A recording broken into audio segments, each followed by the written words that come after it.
సంగం వింటారు. ప్రసంగాంశం డాక్టర్ చంద్రశేఖర సుబ్రహ్మణ్యం. ఓ చీకటి రాత్రి రోజున నిర్మలాకాశంలోకి చూస్తే తెల్లని మబ్బుచార లాంటిది మెరుస్తూ కనిపిస్తుంది. దీనినే మిల్కీవే అంటారు, పాలపుంత అంటారు, గ్యాలక్సీ అని కూడా అంటారు. ఆకాశంలో నక్షత్రాలు పరస్పరాకర్షణ వల్ల అసంఖ్యాకంగా, ఒత్తుగా, గుత్తులు గుత్తులుగా ఒకచోట గుమిగూడడం వల్ల నక్షత్ర వీధులు ఏర్పడతాయి. ఇంతవరకు కొన్ని మిలియనుల నక్షత్ర వీధులకు ఖగోళ శాస్త్రజ్ఞులు ఫోటోలు తీశారు. పాలపుంత వాటిలో ఒకటి. ఇందులో 10,000 నక్షత్రాలకు పైగా ఉంటాయని అంచనా. వాటిలో సూర్యుడు కూడా ఒకడు. మన సౌర కుటుంబం ఈ పాలపుంతలోనే ఉంది. సూర్యుడి నుండి సౌరశక్తి ఆకాశంలో అన్ని వైపులకి వ్యాపిస్తోంది. సూర్యుడే కాదు, ఆకాశంలోనున్న నక్షత్రాలన్నీ కూడా సౌరజ్వాలలను జ్వలింపచేస్తూనే ఉన్నాయి. అయితే వీటికి శక్తి ఎలా వస్తోంది? సాధారణ ద్రవ్యరాశి నక్షత్ర ప్రమాణాలలో గురుత్వాకర్షణ శక్తికి లోబడి చలిస్తున్నప్పుడు దాని అంతర్భాగంలో కొన్ని మిలియనుల డిగ్రీల ఉష్ణోగ్రత పెంపొందుతుంది. సూర్యుని అంతర్భాగంలో హైడ్రోజన్ ఉంది. అది ఆ అధిక ఉష్ణోగ్రతల దగ్గర కేంద్రక చర్యలలో పాల్గొని హీలియంగా మారుతుంది. ఈ చర్యలో కొంత ద్రవ్యం నష్టమైపోతుంది. ఆ ద్రవ్యరాశే సౌరశక్తిగా విడుదల అవుతూ ఉంటుంది. స్వచ్ఛందంగా, విరామరహితంగా సూర్యుని అంతర్భాగంలోని కేంద్రక ఇంధనం ఖర్చు అయిపోతూ ఉంటే ఏదో ఒక రోజున అది పూర్తిగా అయిపోవాలి కదా. అప్పుడు సూర్యుడు ఏమవుతాడు? నక్షత్రాలలో కేంద్రక ఇంధనం హరించుకుపోయాక అవి ఏమవుతాయి? అసలు ఈ నక్షత్రాలు ఎలా పుట్టాయి? వాటి నిర్మాణాలు ఎలా ఉంటాయి? అవి వాటి జీవితకాలంలో ఎటువంటి మార్పులకు లోనవుతాయి? ఈ ప్రశ్నలకు సమాధానాలను పరమాణు క్వాంటం సిద్ధాంతం చెబుతుందని, పరమాణు సిద్ధాంతమును క్వాంటం సిద్ధాంతమును అవగాహన చేసుకోగలిగిన వ్యక్తికి నక్షత్రాదుల గురించిన జ్ఞానము కొట్టిన పిండేనని డాక్టర్ చంద్రశేఖర్ సుబ్రహ్మణ్యం చెప్పాడు. సూక్ష్మాతి సూక్ష్మములైన పరమాణువులు ఎక్కడా? అతి పెద్దవి అయిన నక్షత్రాలు ఎక్కడా? వాటికి వీటికి సామ్యమా అని సాధారణ వ్యక్తులు అనుకోవచ్చు. కానీ చంద్రశేఖర్ సాధారణ వ్యక్తి కాడు. డెమోక్రటిస్, ఆర్కిమెడిస్, గెలీలియో, న్యూటన్ వంటి వారి వల్ల ప్రభావితుడైనవాడు. సాంప్రదాయాలను కూకటి వేళ్లతో సహా పెరికివేయగల ఎడింగ్టన్, డిరాక్, బోర్, బేదే, మిలేన్ వంటి మేధావుల బుద్ధి కుశలతను గ్రహించి తనలోనున్న చురుకుదనాన్ని దేదీప్యమానంగా వెలిగించుకున్న మహావిజ్ఞాని. ఇతను భౌతిక శాస్త్రజ్ఞుడా లేక ఖగోళ శాస్త్రజ్ఞుడా తేల్చి చెప్పడం చాలా కష్టం. అత్యంత ప్రతిభావంతులైన ఈ ముగ్గురున్నూ చంద్రశేఖర్లో మూర్తీభవించి ఉన్నారు. నిజానికి కావచ్చును, లేదా మరొక ఎస్ రామానుజమైనా కావచ్చును. కానీ ఖగోళ భౌతిక శాస్త్రాన్నే వరింపజేసుకున్నాడు. ఖగోళ శాస్త్రం అతని మనసుని చిన్ననాడే చూరగుంది. కాలేజీ విద్యార్థిగా వ్యాసరచన పోటీలో గెలుపొందగా ఎడింగ్టన్ రచించిన the internal constitution of stars పుస్తకాన్ని బహుమానంగా పొందాడు. ఆ పిన్న వయసులో దాన్ని చదివి ప్రభావితుడయ్యాడు.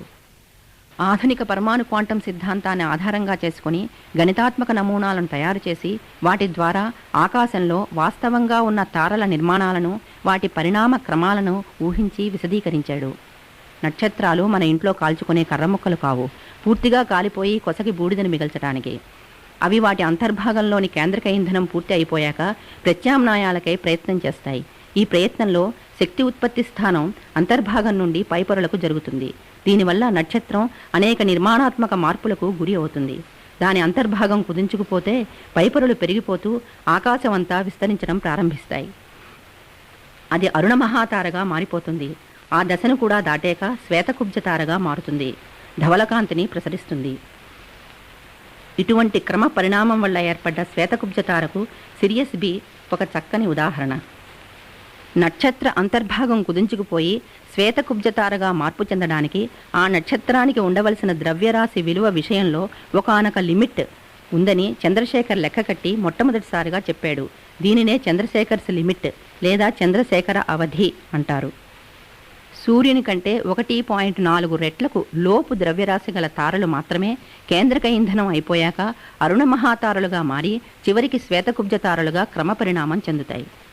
సూర్యుని కంటే 1.4 రెట్లకు ఎక్కువ ద్రవ్యరాశి గల తారలు క్రమపరిణామం చెందవు.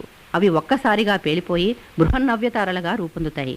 అప్పుడు ఆ తార 20 కోట్ల సూర్యులకు సమానమైన కాంతితో కొన్ని వారాల పాటు ప్రకాశిస్తుంది.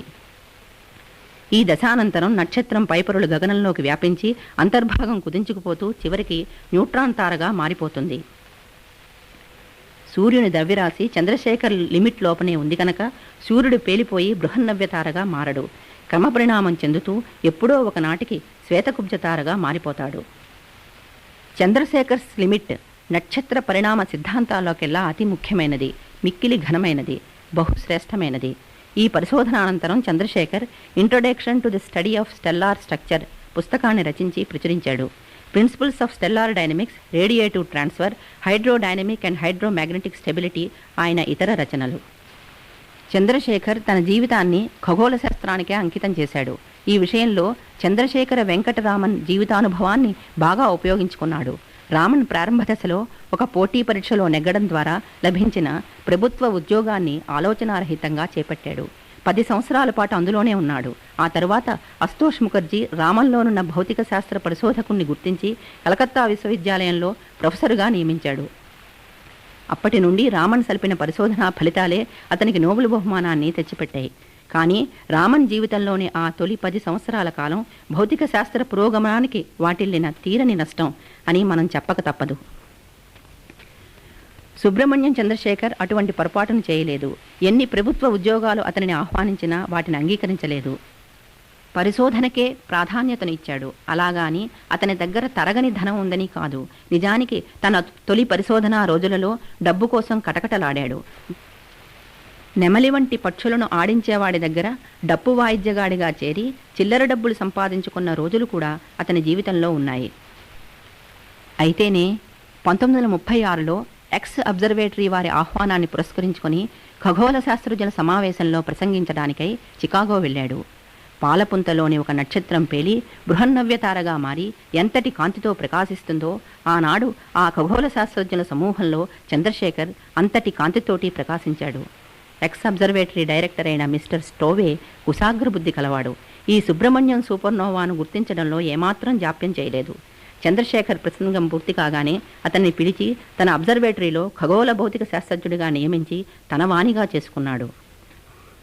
చంద్రశేఖర్ 1938లో చికాగో విశ్వవిద్యాలయంలో అసిస్టెంట్ ప్రొఫెసర్గా నియమించబడ్డాడు.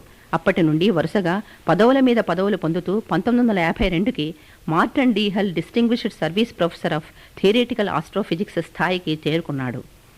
బ్రూస్ గోల్డ్ మెడల్ని 1952లోను, రాయల్ ఆస్ట్రనామికల్ సొసైటీ వారి గోల్డ్ మెడల్ను 53లోను, రమ్ఫోర్డ్ మెడల్ను 57లోను, లండన్ రాయల్ సొసైటీ వారి రాయల్ మెడల్ను 62లోను పొందాడు. అత్యంత ప్రతిష్టాత్మకమైన నోబెల్ బహుమానాన్ని 1983లో అందుకున్నాడు.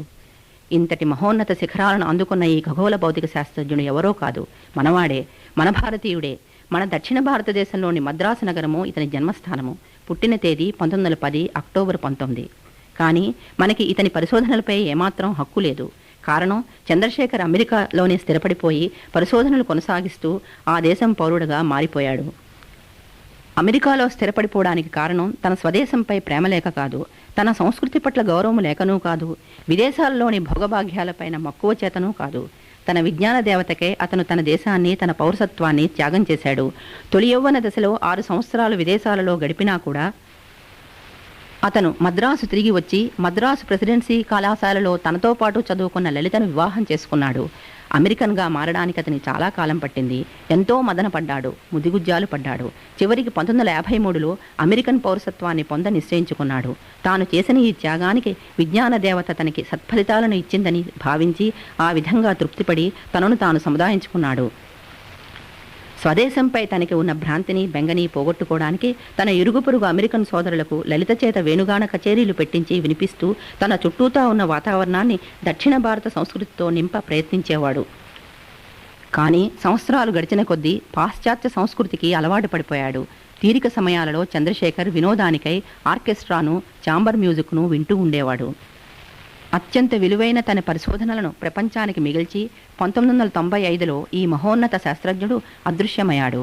అతని పరిశోధనలపై భారతీయులమైన మనకి హక్కులు లేనప్పటికీ పౌరసత్వ విషయంలో విచారం తొలగి అతను ప్రశాంతతను పొందాడని మనమంతా సంతోషించాలి.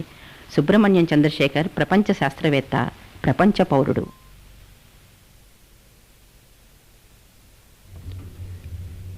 మీరింతవరకు డాక్టర్ చంద్రశేఖర సుబ్రహ్మణ్యం గారి గురించిన విశేషాలు విన్నారు. వివరించిన వారు డాక్టర్ చాగంటి